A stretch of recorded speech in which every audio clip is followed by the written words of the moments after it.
How to use the Rednote app 2025. First, download the Rednote app from the Google Play Store. Once downloaded, open the app. You'll be greeted with a simple sign up screen.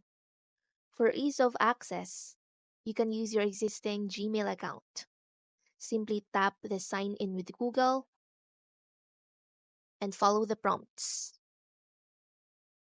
After signing in, you'll be prompted to select your interests.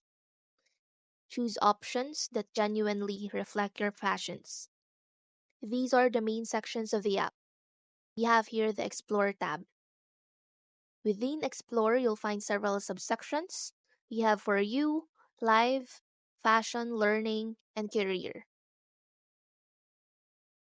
To save your favorite creators and ensure you don't miss their content, use the Follow section. The Nearby feature allows you to discover users and content from your local area. Finally, let's look at your profile. Tap the Me icon, usually located in the bottom right corner. Here you can manage your profile settings, change your username, and most importantly, create and share your own videos. And that's how you use the Rednote app 2025.